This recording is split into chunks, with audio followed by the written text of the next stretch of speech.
Ele respondendo disse-lhes: porque a vós é dado conhecer os mistérios do reino dos céus, mas a eles não lhes é dado.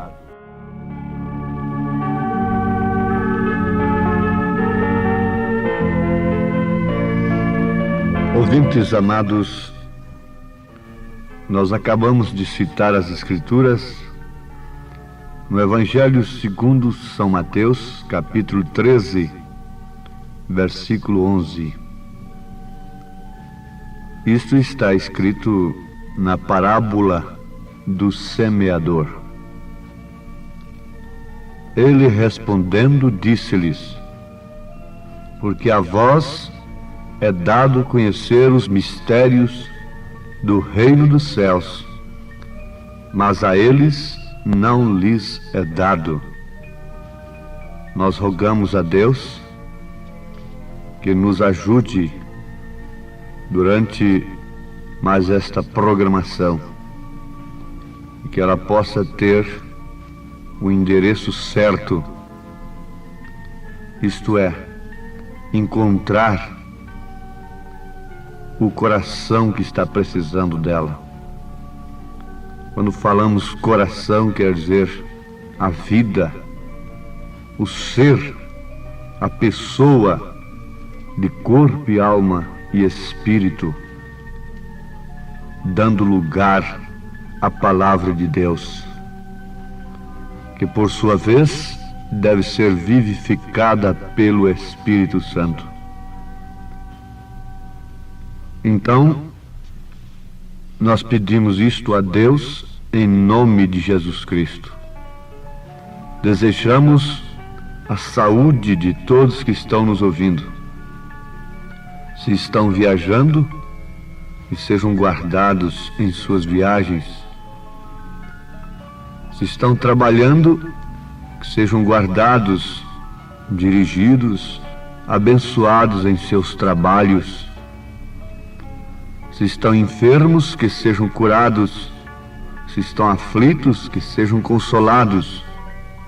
É a nossa oração, em primeiro lugar, ao nosso Deus, em nome de Jesus Cristo. Amém. Através da parábola, Jesus deixou muita coisa que somente quem tivesse a revelação do Apocalipse poderia entender aquelas coisas. As parábolas, na verdade, são fontes de mensagens. E o pregador pode pregar muitas mensagens baseadas em uma só parábola. Mas cada parábola tem o seu sentido específico, definido. Tem a própria interpretação de Deus. Pode existir muitas aplicações. Pegando as coisas conhecidas para falar sobre as desconhecidas, Jesus usou falar por parábolas.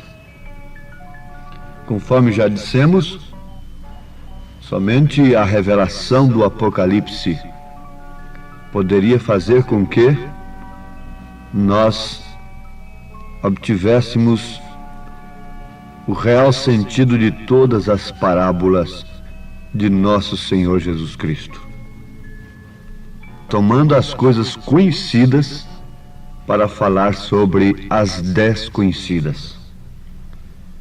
Aqui está o grande tropeço para aqueles que têm baseado a sua fé em filosofia, na pregação científica moderna.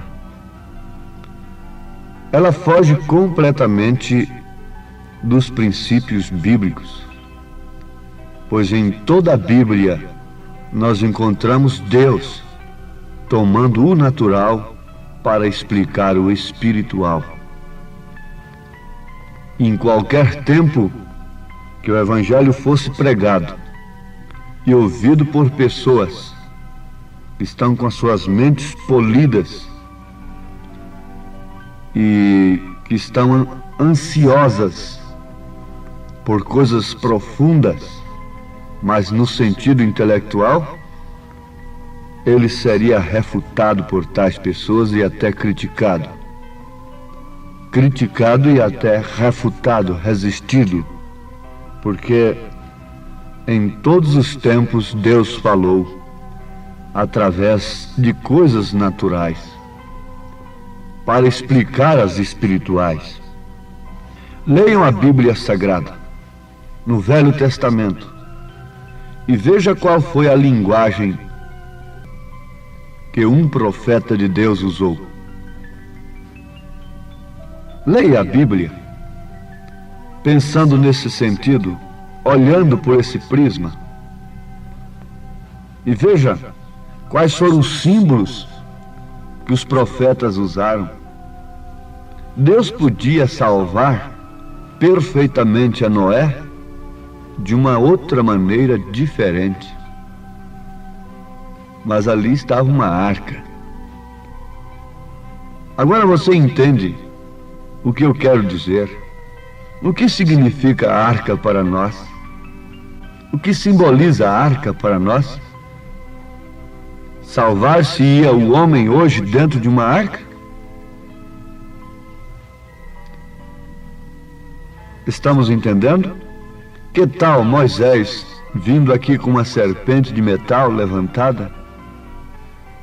Mas o que simboliza a serpente de metal? Que tal a vara de Moisés hoje na mão de um malambarista de cura divina hoje, hein? Poderia fazer até muita coisa, não é? Sugestionar muito o povo. Mas o que significa aquilo? Qual é o símbolo daquilo? Deus sempre usou assim. Não foi diferente. O natural explica o espiritual. É por isso que você não pode ver o estado da igreja sem olhar para o estado das mulheres. O estado das mulheres mostra o estado da igreja. Deus disse que a igreja está nua diante de Deus. Está despida. É uma linguagem bíblica, não é minha. Deus quem diz. Em Apocalipse capítulo 3, versículo 17. Então, pelo estado da mulher, você conhece o estado da igreja, da falsa vinha, da falsa igreja. Sim, meus amados, a linguagem dos profetas foi sempre através de símbolos. A linguagem de João Batista foi uma linguagem tão rústica, tão bruta, tão grosseira, que se ele fosse falar no rádio, quanta gente desligaria o seu receptor e mudaria logo de estação. E diria: eu não suporto a voz deste homem. O homem implicante. O homem não sabe falar outra coisa senão implicar com a vida dos outros. Na hora que ele foi chamado num conselho de ministros, inclusive com a presença do grande Herodes, e que ele tinha tudo para alcançar uma boa média, e quem sabe até ser considerado como um dos ministros da era, por ser filho de sacerdote, o que fez o João? Foi implicar com a vida conjugal de Herodes. Foi mexer com Herodes ao invés de pregar uma mensagem, ao invés de entregar um sermão para agradar o rei. Foi mexer com a vida do rei. Que homem implicante! Elias, como Elias perdeu a oportunidade, hein? Micaías, vem com aquela linguagem esquisita, sem ética, falando em machado na raiz das árvores. Mas o que ele podia ver era isso lá no deserto. Porque quando Jerusalém estava cheia de teólogos, diz a Bíblia que a palavra do Senhor veio a João Batista no deserto. A palavra do Senhor nunca veio a um homem cercado por credos e dogmas. A palavra do Senhor vem ao profeta. E quando ele vai entregar essa palavra, ela é rejeitada porque os homens estão tão estabelecidos em seus credos e dogmas e têm enfeitado tanto a coisa que colocar aquilo ali do profeta em seus altares seria uma coisa muito feia. A mensagem de um profeta não cabe ali, que tiraria toda a ética do altar. Está tão bem arrumado, tão florido, cheio de frutas e legumes, que não cabe de maneira alguma a mensagem do profeta ali. O que João viu no seu seminário? Viu víboras, viu pedras, viu eira, machado na raiz das árvores?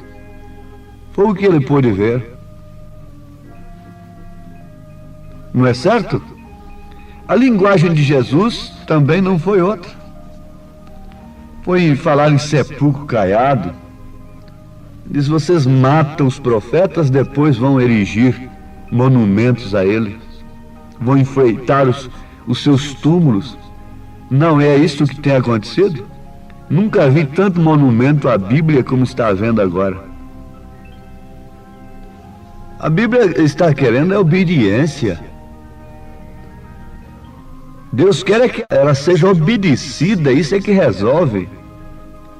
Isso tudo é engano do inimigo.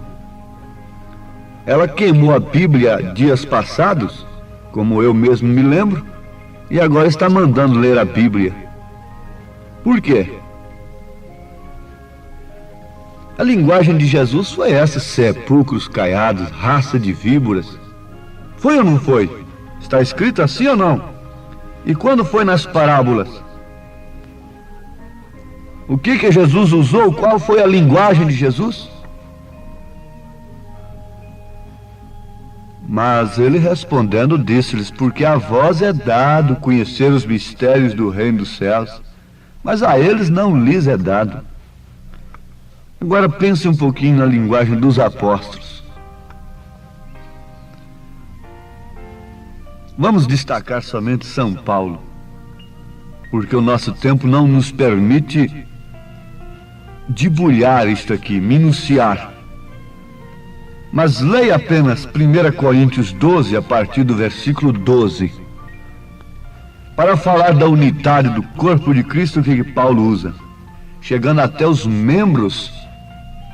Ele fala até dos membros que são desonrosos no corpo e por isso lhes damos mais honra. Liga isto com 2 Timóteo capítulo 2, versículo 20. E quando chegamos ao final da coisa, vamos constatar que a mulher é o tipo da igreja. A mulher representa a igreja. Desde que a igreja é a esposa, João disse a esposa amada. Veja só, que linguagem. Quem pode entender isso? A esposa amada, a esposa eleita, a eleita do Senhor. É falando da igreja. A mulher, lá no Apocalipse, sendo perseguida pelo dragão, como tem cumprimento. Muitas escrituras têm dois cumprimentos. O que acabamos de ler se cumpriu através dos judeus e se cumpre agora com os gentios. A vós vos é dado conhecer os mistérios. Na era de Lutero, a um grupo foi dado conhecer a mensagem de Lutero. De Wesley a mesma coisa, e agora também o mesmo. A vós vos é dado. Lá está Maria, fugindo com o menino para o Egito. E o poder político atrás dela, incentivado pelo poder religioso. A igreja casada com o Estado, perseguindo a igreja, a mulher eleita, fugindo com o filho. E o que vai acontecer na grande tribulação? Com as 5 virgens nécias, esse dragão vai fazer isto. Isto vai se repetir. Tem agora outro cumprimento. A mesma coisa. Um padre entregou a Bíblia para o irmão Branham ler na plataforma, justamente na revelação do ministério do Filho do Homem. Um sacerdote entregou a Bíblia para Jesus ler. E foi justamente aí. Hoje tem se cumprido estas escrituras. Mas eles puderam ver o Messias? O profeta já havia dito, ele virá forte. Então eles esperavam forte. Mas eles não viram que ele viria montado num jumentinho. Um asno, quer dizer, um filho de jumento, um jumentinho novo. Um asno. Eles não viram isto, que uma virgem conceberia, a linguagem do profeta. E uma virgem conceberá e dará à luz um filho. E um menino nos nasceu. E o seu nome é maravilhoso, é príncipe da paz, ele é pai da eternidade. Veja, é filho, é pai. A Bíblia diz que ele é filho e pai. Quando eu prego isso, muita gente assusta. Mas a Bíblia que diz: um filho se nos deu, é filho, mas ele é pai da eternidade. Ele é maravilhoso. Oh, Jesus é filho de Deus? Sim, é filho de Deus. Mas ele é Emanuel, ele é Deus conosco.